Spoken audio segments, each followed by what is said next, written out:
ఈరోజు మనము సింపుల్ ప్రాసెస్లో ఎలాంటి మసాలా పేస్ట్ వేయకుండా బ్యాచిలర్స్ కూడా ఈజీగా ప్రిపేర్ చేసుకునే విధంగా మటన్ కర్రీ ఎలా ప్రిపేర్ చేయాలో చూసేద్దాము. ముందుగా మనము 1/2 kg మటన్ తీసేసుకొని వాటర్లో నీట్గా వాష్ చేసుకున్న తర్వాత పీసెస్ లాగా కట్ చేసేసుకోవాలి.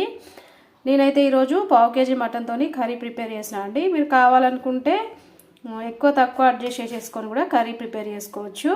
మనం ఈ మటన్ కర్రీని ఈజీగా ప్రిపేర్ చేసుకోవచ్చు అండి. టేస్ట్ చాలా బాగుంటుంది. మరి మటన్ కర్రీ ఇప్పుడు ఎలా ప్రిపేర్ చేయాలో చూసేద్దాము. ముందుగా స్టవ్ పైన కుక్కర్ పెట్టేసుకొని 3 టేబుల్ స్పూన్ల ఆయిల్ వేసేసుకోవాలి. మనకి మటన్లోకి ఆయిల్ కొంచెం ఎక్కువగా ఉంటేనే టేస్ట్ చాలా బాగుంటుందండి.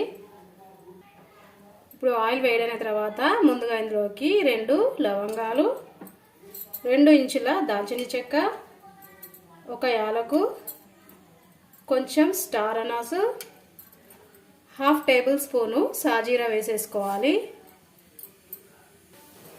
ఇప్పుడు మనం వేసుకున్న మసాలాలో ఆయిల్లో కాసేపు ఫ్రై అయిన తర్వాత ఇందులోకి 3 పెద్ద సైజు ఉల్లిపాయలని పీసెస్లా కట్ చేసి వేసేసుకోవాలి. మనం ఉల్లిపాయలు ఎక్కువగా వేసేసుకుంటే మనకు గ్రేవీ అనేది ఎక్కువగా వచ్చేస్తుందండి. అందుకని చెప్పేసి 3 పెద్ద సైజు ఉల్లిపాయలని పీసెస్లా కట్ చేసి వేసుకున్న తర్వాత కలుపుకుంటూ ఇప్పుడు ఈ ఉల్లిపాయల్ని గోల్డెన్ కలర్ వచ్చేంత వరకు ఫ్రై చేసేసుకోవాలి. ఉల్లిపాయలు ఈ విధంగా గోల్డెన్ కలర్లోకి ఫ్రై అయిపోయిన తర్వాత ఇప్పుడు ఇందులోకి 1/2 టేబుల్ స్పూను అల్లం వెల్లుల్లి పేస్ట్ వేసేసుకొని అల్లం వెల్లుల్లి పేస్ట్ కూడా పచ్చి స్మెల్ పోయేంత వరకు కలుపుకుంటూ ఫ్రై చేసేసుకోవాలి. ఫ్రై చేసుకున్న తర్వాత ఇప్పుడు ఇందులోకి మనము ఒక మీడియం సైజ్ టమాటాను పీసెస్లా కట్ చేసి వేసేసుకోవాలి. మనం వేసుకున్న టమాటా కూడా 2 నుంచి 3 నిమిషాల పాటు ఆయిల్లో కలుపుకుంటూ కాసేపు ఫ్రై చేసుకున్న తర్వాత ఇప్పుడు ఇందులోకి మనము 1/2 టేబుల్ స్పూన్ పసుపు, 1 టేబుల్ స్పూన్ కారం, టేస్ట్కి సరిపడినంత సాల్ట్, అలాగే 1/2 టేబుల్ స్పూన్ పచ్చి ధనియాల పొడి వేసేసుకోవాలి. ఇప్పుడు ఇందులోకి ఒక చిన్న కప్పు పెరుగు వేసేసుకోవాలి.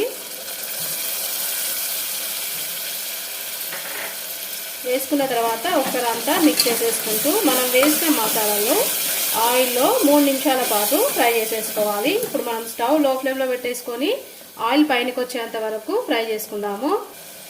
ఇలా మనం వేసిన మసాలాలన్నీ ఆయిల్లో కాసేపు మంచిగా ఫ్రై చేసుకున్న తర్వాత ఇప్పుడు ఇందులోకి మనము క్లీన్ చేసి పెట్టుకున్న మటన్ వేసేసుకోవాలి.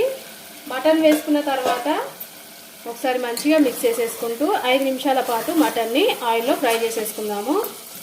5 నిమిషాల పాటు మటన్ ఈ విధంగా ఆయిల్లో ఫ్రై చేసుకున్న తర్వాత ఒకసారి మంచిగా మిక్స్ చేసేసుకొని ఇప్పుడు మనము స్టవ్ లో ఫ్లేమ్లో పెట్టేసుకొని మూత పెట్టేసుకొని మటన్లో ఉన్న ఆయిల్ బయటికి రిలీజ్ అయ్యేంత వరకు ఉడికిచ్చేసుకోవాలి.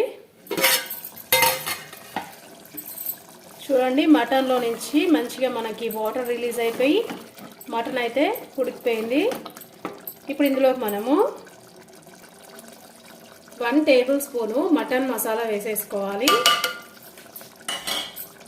వేసుకున్న తర్వాత ఒకసారి మంచిగా మిక్స్ చేసేసుకొని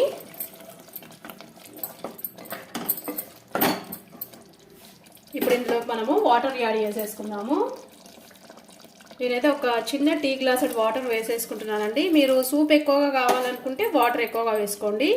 నేనైతే కొంచెం గ్రేవీలాగా వచ్చేటట్టుగా వాటర్ అయితే తక్కువగానే వేసేసుకుంటున్నా. అంటే మనకి మటన్ పీసెస్ మునిగేంత వరకు వేస్తే కరెక్ట్గా సరిపోతుంది. ఇప్పుడు ఈ కుక్కర్ పైన మూత పెట్టేసుకొని